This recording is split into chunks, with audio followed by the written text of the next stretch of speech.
All right. Good evening, everybody. This is the public meeting for the water main replacement project in the area of Guinotte Avenue, east of Interstate 35 and North Jackson Avenue, north of Front Street.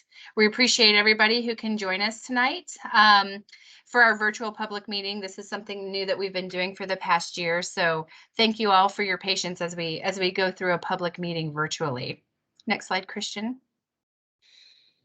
So a couple of logistics before we get into the meeting. We are going to be recording this meeting, so it is recording now. And then after the meeting, we will post this, the recording onto the Kansas City Water website after the end of this meeting. So it should be available tomorrow midday. During this meeting at any time, please feel free to ask questions as we're going on. There is a conversation tab or a raise your hand feature within the Teams functions. Feel free to raise your hand or just shoot a chat to ask any questions that you have. If you're participating by phone, feel free to just interject and ask any questions that you have. Or at the end of the presentation, we'll also give an opportunity for questions, for any additional questions that we have. And then we'll also have the project manager's contact information up. And please feel free to contact Christian at any point during this meeting or after with any additional questions or concerns you might have. Okay, next slide, Christian. So the project team for this project, we've got a couple of folks from KC Water on the project. Jeff Martin, he's not able to be here today. He's our Chief Engineering Officer. Myself, I'm Melanie Jalad. I'm the Water Distribution Division Head. We have Christian Hoyos. He's our project manager within Water Services. And we also have Moses Banks on the line. He's our inspector. He'll be the inspector for the project. Additionally, we have Dave Oshel and Greg Moppin, as well as Brian Carr, and they're from Leith & Sons, and they'll be the contractor for this project. Next slide, Christian. So to kick off the presentation, we want to give a little background on KC Water and what Water Services offers to our community. So Kansas City Water provides potable water to the citizens of Kansas City, and our main source of water is the Missouri River. So we do pull most of our water from the Missouri River. Next slide, Christian. We are, KC Water is a 3-utility service provider. So we do provide potable water. We collect wastewater from our customers, and we also provide stormwater services. Next slide, Christian. With those 3 services that we do have a lot of assets within the city. On the water side, we have 1 treatment plant, we have 18 pump stations, 2,800 miles of water main, which we're going to talk about tonight. We have over 47,000 valves and over 25,000 fire hydrants.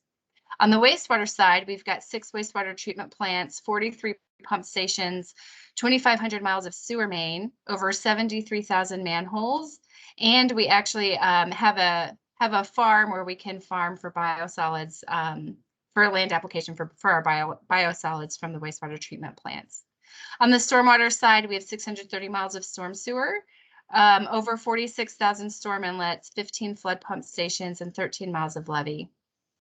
We also have 660 green infrastructure assets as well. So we are a pretty robust utility here within Kansas City. Next slide, Christian. What we're here to talk about tonight, however, is our water main replacement program. And so, as I mentioned, KC Water, the distribution system includes over 2,800 miles of water main, and many of these mains date back to the 1800s or early 1900s. And so we do have a very old distribution system, and aging infrastructure is a challenge that every utility in the nation is facing. So several years ago, KC Water implemented a water main replacement program.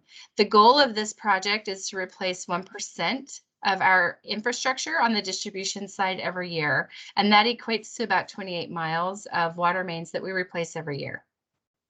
We're in the 8th year of this program, and to date, we've replaced over 200 miles of water mains. So we've been pretty successful with our program in getting infrastructure replaced routinely. Next slide.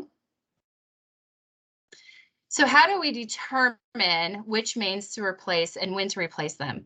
We do invest a lot into this water main replacement program. And what we've done is we've recently purchased a software called Info Asset Planner. An Info Asset Planner is a software that's able to take our asset management information that we have within our GIS system. And so it includes age of infrastructure, material of infrastructure, we keep track of how many breaks this specific main has had, customer demands, types of customers. And so we're able to bring all of this into our Info Asset Planner. I think, Christian, if you could go back to the next slide. Sorry. Yep, there we go. And we're able to evaluate the risk of each segment of pipe that we have. And so basically what we're looking at is the likelihood of failure and the consequence of failure. From the likelihood and consequence of failure, we're able to identify a risk, and we can take the highest risk mains every year and develop 28 miles of projects that need to be replaced. On all of our projects, we design the new infrastructure to be zinc coated ductile iron pipes, and they're wrapped in a polyethylene sleeve. This gives them about 100-year design life. So really the goal is to have very little maintenance and operation costs on these new ductile iron pipes in the future. By replacing these pipes due to, really heavily weighted on how many breaks we've been seeing in the past, we are able to reduce service interruptions to our customers. And then we're also able to increase capacity and fire protection. So what happens a lot of times is we have some cast iron pipes in the system and they get heavily tuberculated.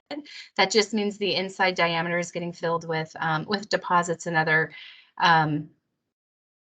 items that are reducing the actual diameter. And so by replacing it with new clean ductile iron pipe, we're getting the full diameter of the pipe, and that increases the capacity of the pipe and increases fire protection. So it's all a really good thing for our customers. And then again, like I mentioned, it reduces costs and breaks on that and service interruptions on those main lines.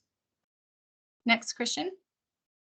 All right, so with that, I'm going to turn it over to Christian, who is our project manager for this project, and he's going to talk specifics of this project.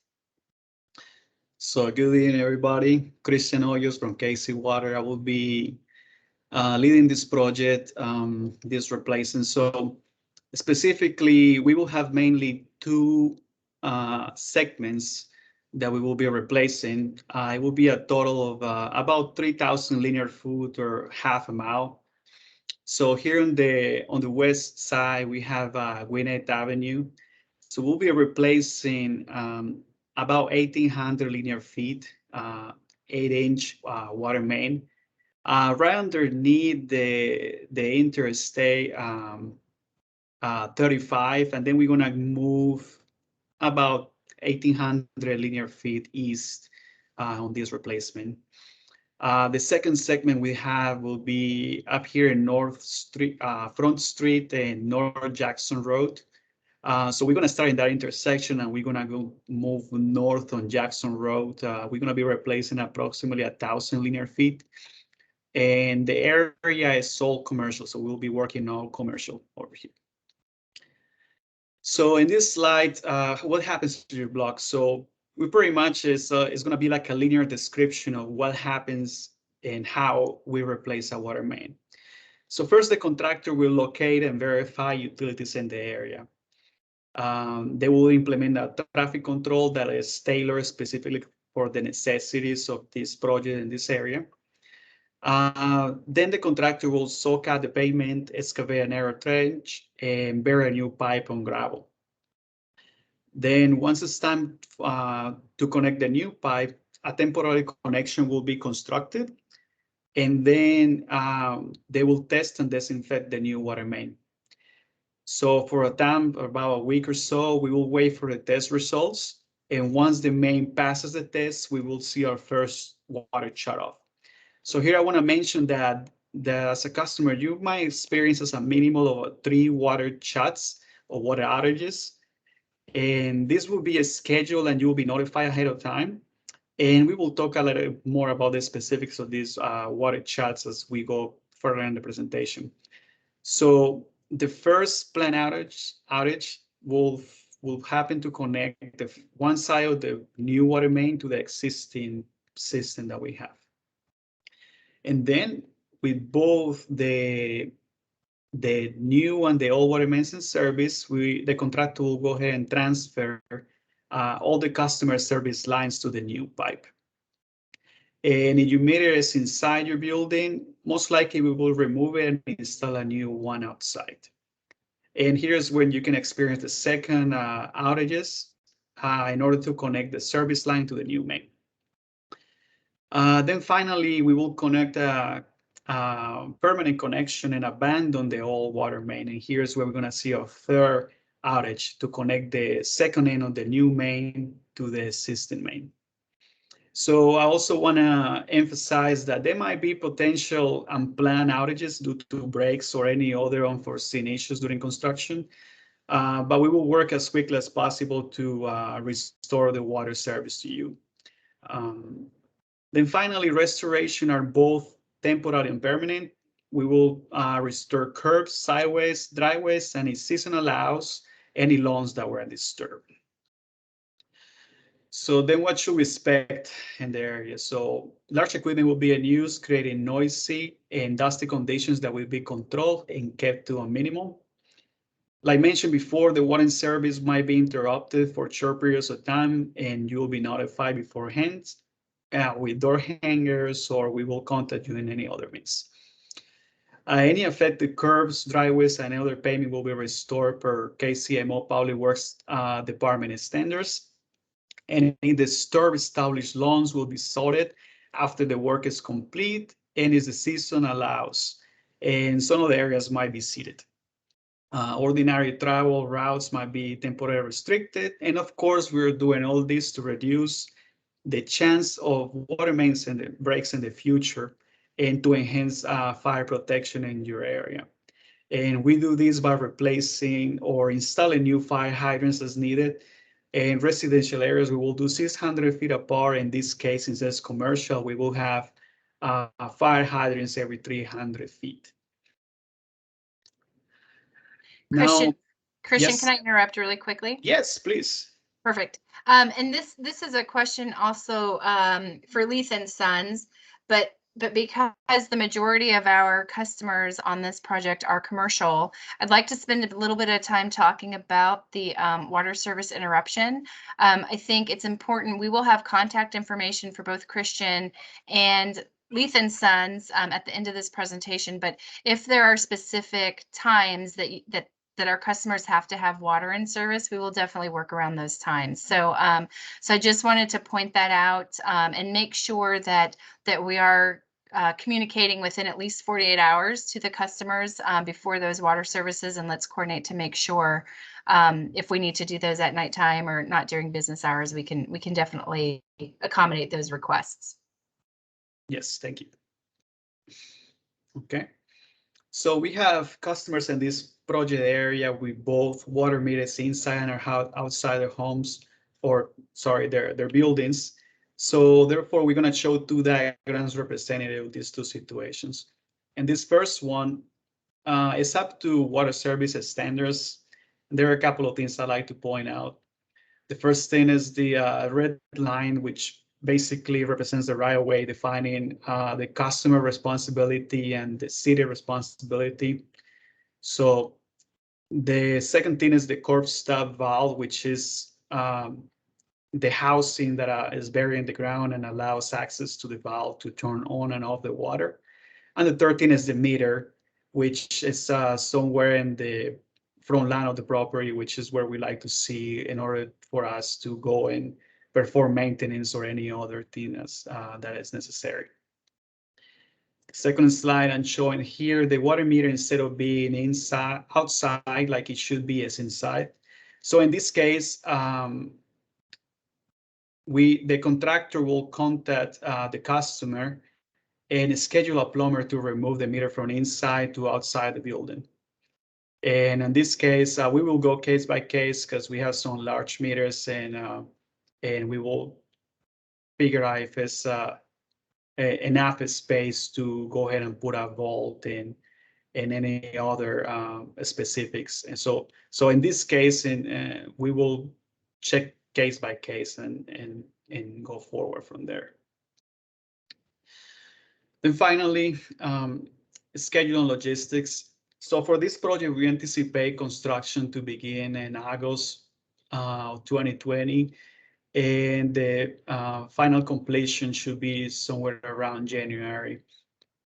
For more information on this project, obviously we send postcards invitation with this meeting, which have all our contact information like shown in this slide.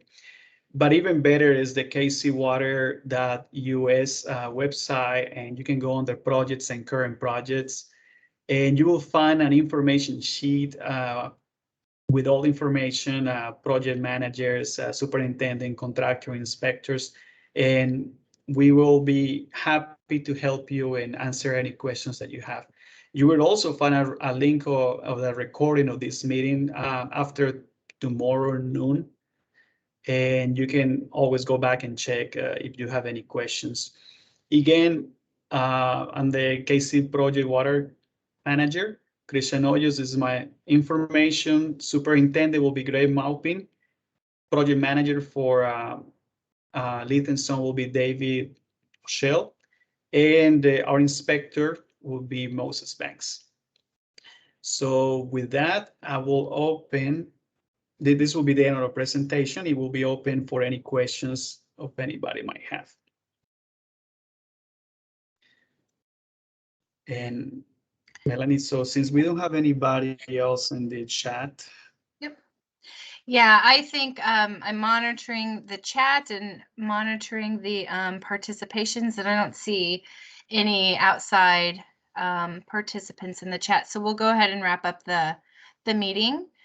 So like we said, thank you everybody for watching this presentation. Please share this with any neighbors or other citizens around that might have missed the posting of this.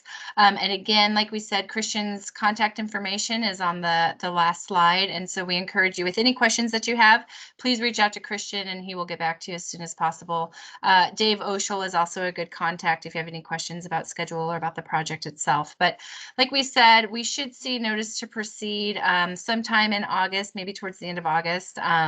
But we will definitely be coordinating with everybody as soon as we start having boots on the ground and start moving dirt with that. So any other questions, please look to the website, and thank you all for participating. We appreciate it. Thank you. Thank you. Thanks, everyone.